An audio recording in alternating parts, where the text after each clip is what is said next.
Bonjour. En thermochimie, nous aurons à étudier différents systèmes chimiques. Et nous avons affaire à des fonctions d'état dont on ne peut calculer que des variations entre un état initial et un état final. D'où le besoin de fixer conventionnellement un état de référence. Dans ce sens, nous abordons aujourd'hui la notion de l'état standard. L'état standard d'un corps est l'état du corps pur sous une pression P égale à 1 bar. Par exemple, l'H2O liquide se trouve à l'état standard si elle est pure et se trouve sous une pression de 1 bar.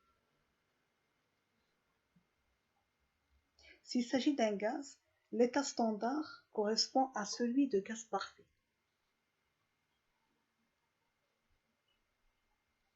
Un autre exemple où H2O peut se trouver à une autre température avec les mêmes conditions, gaz parfait, pression égale à 1 bar, puisqu'il s'agit d'un gaz. L'état standard peut être réel ou hypothétique. L'état standard d'un système est l'état où tous les constituants sont à l'état standard. L'état standard n'est pas défini à une température particulière. Il conviendra donc de préciser dans chaque cas cette température. L'état standard de référence d'un élément chimique, c'est l'état standard du corps pur, simple, le plus stable, dans son état physique le plus stable à la température T, et qui se trouve sous la pression P égale à 1 bar. Nous donnons des exemples de corps simples. La molécule diatomique de l'hydrogène, le dihydrogène, c'est la molécule la plus stable que l'on peut former à partir de l'hydrogène. Et à 25 degrés C, l'état physique le plus stable pour cette molécule, c'est l'état gazeux. Et donc, H2 gaz constitue l'état standard de référence pour l'élément H à 25 degrés C. L'oxygène monoatomique gazeux à 25 degrés C n'est pas l'état standard de référence pour l'oxygène, parce que l'atome est moins stable que la molécule diatomique O2. Donc c'est O2 qui constitue l'état standard de référence pour l'oxygène. La molécule O3, qui est aussi un corps simple, n'est pas l'état standard de référence pour l'oxygène, puisque la molécule O3 ou ozone est moins stable que le dioxygène.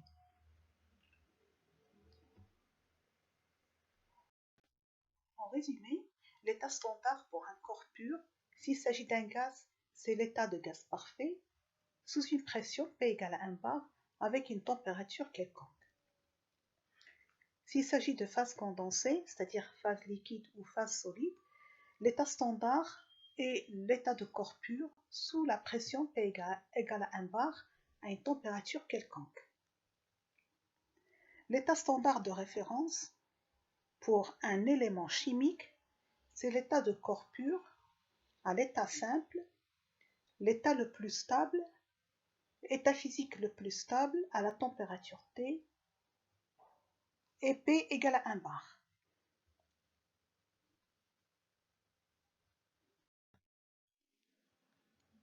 L'état physique des corps dépend de la température. Ainsi, l'état standard de référence est donné à une température donnée. Donnons comme exemple de gaz le dioxygène, le dichlore, le dihydrogène à l'état gazeux. C'est l'état standard de référence puisque c'est les formes les plus stables à 25 degrés C. Pour les liquides, on a l'exemple de brome liquide et de mercure liquide. Pour les solides, on a le carbone, le soufre, le fer et le cuivre, par exemple, se trouvent à l'état solide dans les conditions standards et à 25 degrés C.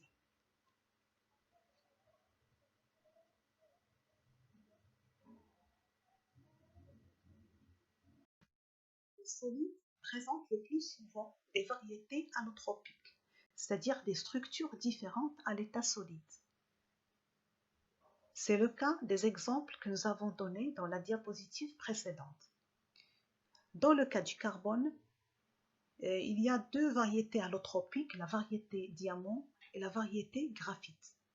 C'est la variété graphite qui est la plus stable, AP égale à 1 bar et T égale à 25 degrés C.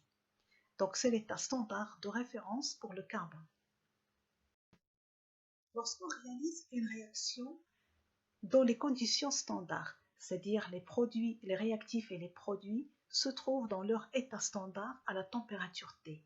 Alors l'enthalpie de réaction est appelée enthalpie standard de réaction et elle est notée delta RH exposant 0 à la température T. Nous ajoutons l'exposant 0 pour rappeler qu'on travaille dans les conditions standards.